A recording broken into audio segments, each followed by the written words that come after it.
এক গ্রামের পাশে ছিল একটি প্রাচীন বন, যা নিয়ে গ্রামের মানুষের মধ্যে অনেক গুজব প্রচলিত ছিল। লোকেরা বলত সেই বনে গভীর রাতে পরীরা আসে, আর তারা যাদের চায় তাদের নিয়ে যায় কোনো জাদুরাজ্যে। গ্রামের শিশুরা এসব গল্প শুনে রোমাঞ্চিত হতো, কিন্তু বড়রা বলত ওসব বানোয়াট গল্প। তবে তানিয়া নামের এক ছোট মেয়ে ছিল, যে সবসময় এই রহস্যময় বন দেখতে চায়।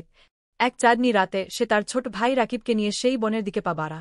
বনের দিকে যেতে যেতে তারা দেখতে পেল আশেপাশে কেমন এক জাদুকরি আলো ছড়াচ্ছে, আর ফুলগুলো যেন জীবন্ত হয়ে উঠেছে। হঠাৎ তারা শুনতে পেল একটা মিষ্টি গানের আওয়াজ, যা আগের মতো কখনো শোনেনি। তানিয়া আর রাকিব একটু ভয়ে ভয়ে এগিয়ে গেল।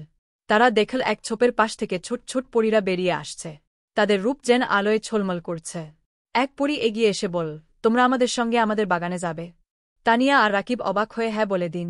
তাদের হাত ধরেই পরীরা নিয়ে গেল তাদের সেই জাদুকরি বাগানে, যা ফুলে ফুলে আলোয় আর রঙিন প্রজাপতিতে ভরপুর ছিল। তারা দেখল সেখানে সবকিছুই জীবন্ত। ফুলেরা কথা বলছে, পাখিরা গান গাচ্ছে, আর প্রজাপতিরা নাচছে। তারা মুগ্ধ হয়ে সবকিছু দেখছিল। হঠাৎ এক পরী বল, এই বাগান মানুষের জন্য নয়, কিন্তু যেহেতু তোমরা বিশ্বাস করেছ তাই আমরা তোমাদের এখানে এনেছি। তবে তোমরা যখন এই বাগান থেকে যাবে তখন এই রাতের স্মৃতি ভুলে যাবে। তানিয়া জিজ্ঞাসা করল, কেন?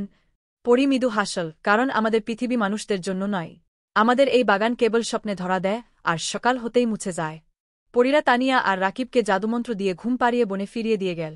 পরের দিন সকালে তানিয়া আর রাকিব ঘুম থেকে উঠল, কিন্তু সেই সুন্দর রাতের কিছুই তাদের মনে নেই।